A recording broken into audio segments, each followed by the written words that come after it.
చూడండి, అందరూ క్వైట్గా ఉండండి. చూడండి, ఇలాంటి యాక్సిడెంట్ ప్రపంచంలో ఒక్కటి జరిగి ఉండదు.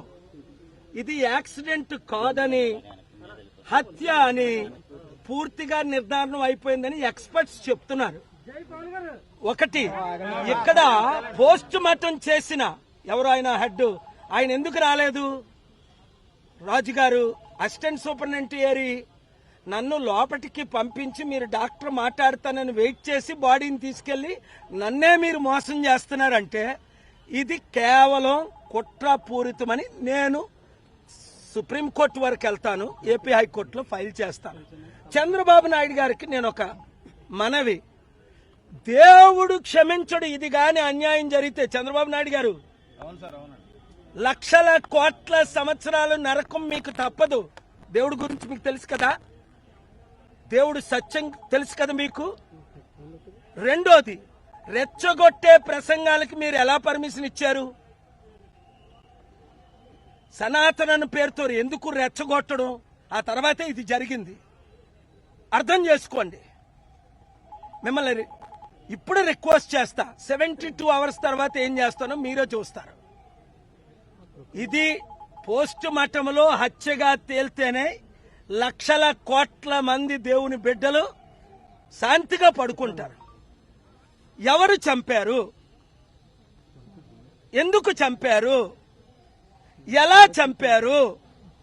ఎక్కడ చంపారు? అన్ని ఇప్పటికే టోటల్ ఇన్ఫర్మేషన్ మీ దగ్గర ఉండాలి. ఒక ముఖ్యమంత్రిగా మీ హోమ్ మినిస్ట్రీ ఎవరో నాకు తెలియదు, ఆవిడేం చేస్తుందో. మీరంతా బిజీగా ఉండి వాళ్ళ మీద కేసులు, వీళ్ళ మీద కేసులు, కక్ష సాధింపులు వద్దు. రాష్ట్రానికి 1% అభివృద్ధి కార్యక్రమాలు రావు. ప్రపంచంలో ఉన్నది 260 కోట్లు క్రైస్తవులు, 180 కోట్లు ముస్లింలు. కనుక అర్థం చేసుకోండి. నేను నోరిప్పి సత్యం చెప్పానా?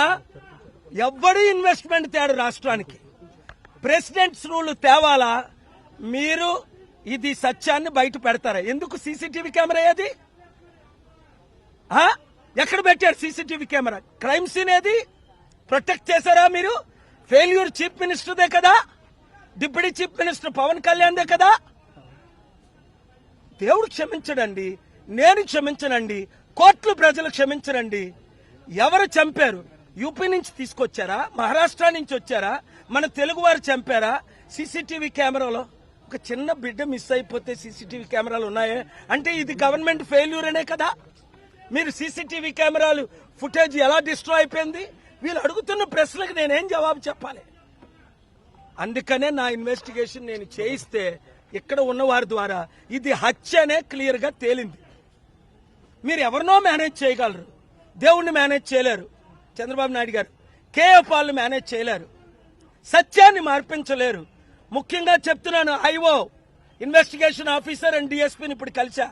మీ కుటుంబాలు నాశనం అయిపోతే మీరేమైనా తేడా చేశారంటే ఇది నా నోట్లో నుంచి వచ్చిన దేవుని మాట.